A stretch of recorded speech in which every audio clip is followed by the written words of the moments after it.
Le nombre élevé d'interventions qu'occasionnent les soins de santé reliés aux maladies chroniques peut être une cause d'une diminution de la qualité de vie pour la personne qui en est atteinte. De plus, une même maladie ou situation peut être vécue différemment d'une personne à une autre. C'est pourquoi les professionnels en soins doivent demeurer à l'écoute et personnaliser leur approche afin de l'adapter à la réalité de chacun et chacune. Seul le patient ou la patiente peut évaluer la qualité de l'expérience vécue avec l'équipe de soins. Il est donc nécessaire d'utiliser des échelles de mesure validées et comprises afin d'améliorer non seulement l'expérience de soins, mais aussi la pratique des professionnels. On appelle ces mesures les Patient Reported Experience Measures ou les mesures de l'expérience de soins auto-rapportées par les patients et patientes. Elles représentent des mesures que seuls ces dernières peuvent fournir. Très bien, Méliprem. Qu'est-ce que ça mange en hiver? C'est ce que nous allons voir ensemble. Les outils permettant ces mesures peuvent évaluer différentes composantes de l'expérience de soins, comme l'accès aux services, l'accueil, la capacité d'écoute et l'empathie démontrée par les professionnels, le confort devant les options de traitement utilisées et le respect des mesures sanitaires.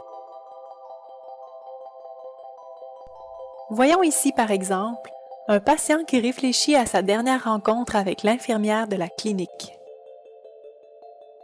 J'ai pu constater que l'infirmière appliquait à la lettre les mesures sanitaires nécessaires afin de protéger mon système immunitaire affaibli. J'évaluerai donc mon sentiment de sécurité face au risque à 10 sur 10. J'ai également apprécié son écoute et son apathie lorsque je lui ai raconté mon histoire. Je n'ai pas ressenti que je l'ennuyais. Si j'avais à mesurer la qualité de la rencontre en général sur une échelle, je dirais très bien. Ces mesures sont obtenues en utilisant le plus souvent des questionnaires numériques ou papier, validés scientifiquement auprès de patients et patientes et peuvent être remplis de façon autonome ou en collaboration avec un ou une professionnelle lors d'une visite. Les professionnels de la santé peuvent alors utiliser cette mesure pour mieux comprendre le point de vue de la personne quant aux soins reçus et ajuster leur approche pour les prochaines consultations. Ainsi, il est plus facile pour les professionnels de cibler les pratiques à perfectionner ou à personnaliser selon la condition de santé physique et psychologique du patient ou de la patiente. Voici un exemple de l'application d'un PREM lors d'une rencontre de suivi de la situation familiale d'une patiente avec le travailleur social de la clinique. Lors de notre dernière rencontre, en complétant le questionnaire sur votre expérience, vous aviez inscrit vous sentir très inconfortable à l'idée de choisir un organisme communautaire pour vous aider car vous ne vous sentiez pas assez outillé. Aujourd'hui, je vous ai donc rassemblé quelques dépliants d'informations afin de faciliter votre réflexion et éclairer votre décision. Merci d'avoir considéré mes craintes. J'en ferai la lecture et je serai alors plus confortable de faire un choix. Ces mesures peuvent aussi mener à une meilleure compréhension du point de vue du patient ou de la patiente par rapport aux méthodes utilisées par l'équipe de soins et à une approche personnalisée et perfectionnée. Le patient ou la patiente y collabore alors à titre de partenaire de ses soins.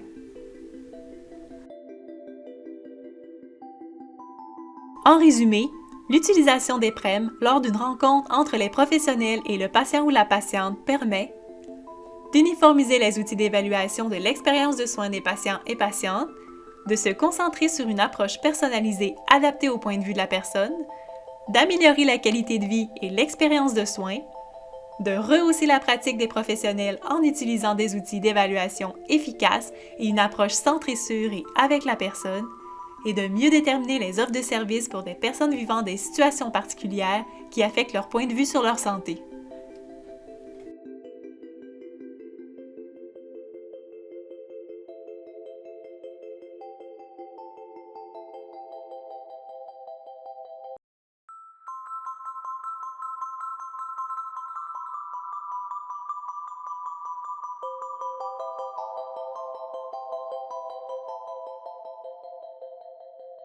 Il est reconnu que pour une personne vivant avec une ou plusieurs maladies chroniques, celle-ci lui demande des ajustements fréquents, par exemple dans ses habitudes de vie, mais aussi de la part de son entourage et des interventions des professionnels. Pour mieux s'adapter à la réalité de la personne, l'équipe de soins doit considérer son point de vue et comprendre ce que cela représente dans son quotidien. En effet, les maladies chroniques peuvent parfois occasionner des symptômes physiques ou psychologiques qui sont difficiles à caractériser par une autre personne que celle qui en est atteinte. Seule celle-ci peut évaluer son état de santé au quotidien. Pour y arriver, Une échelle de mesure peut être utilisée pour rapporter ce qu'elle considère important dans sa condition. On appelle ces mesures les Patient Reported Outcome Measures ou mesures de santé auto-rapportées par les patients et patientes. Elles représentent des mesures que seuls ces derniers et dernières peuvent fournir. Très bien, Mediprom, qu'est-ce que ça mange en hiver? C'est ce que nous allons voir ensemble. Les outils permettant ces mesures peuvent évaluer différentes composantes de la condition de santé physique, mais aussi psychologique. J'ai besoin de votre aide. J'aimerais comprendre votre point de vue et vous êtes la personne la mieux placée pour me faire connaître vos besoins en ce qui concerne votre état de santé. Si on travaillait ensemble pour trouver une mesure, afin que je saisisse bien comment vous vous sentez et choisir les priorités pour bien prendre en charge votre condition.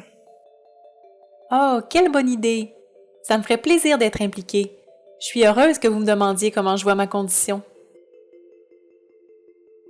Ces mesures sont obtenues en utilisant le plus souvent des questionnaires numériques ou papier, validés scientifiquement auprès de patients et patientes et peuvent être remplis de façon autonome ou en collaboration avec un ou une professionnelle lors d'une visite.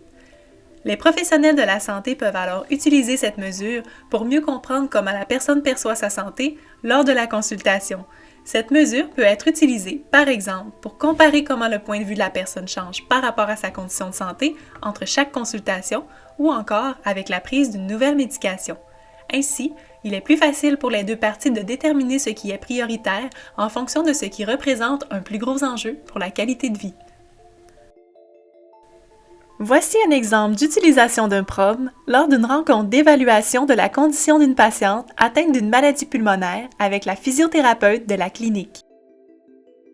Lors de notre dernière rencontre, je vous avais proposé dans votre plan de réadaptation de monter et descendre les escaliers 3 fois par jour. Mais peu de temps après, vous aviez indiqué sur l'échelle de perception de l'effort percevoir un niveau d'effort à 8, soit très difficile. Nous avions donc changé la fréquence à 1 fois par jour. Oui, on aurait dit qu'à ce moment, je voyais cet exercice comme une montagne. Maintenant, je dirais que ma perception de l'effort est à 4, un peu difficile. Je sais que je peux le faire 1 fois par jour sans être essoufflée et je suis plus confiante. Je crois que je serais même prête à essayer de le faire 2 fois par jour. Ces mesures peuvent aussi mener à une meilleure coordination entre les divers services offerts, par exemple les soins infirmiers, le travail social, la physiothérapie, l'ergothérapie ou tout autre service, et à un plan de soins personnalisé et perfectionné. Le patient ou la patiente y collabore alors à titre de partenaire. En résumé, l'utilisation des PROM lors d'une rencontre entre les professionnels et un patient ou une patiente permet d'uniformiser les outils d'évaluation de l'état de santé des patients et patientes, de se concentrer sur un plan de traitement personnalisé selon les symptômes, d'améliorer la qualité de vie, de rehausser la pratique en utilisant des outils d'évaluation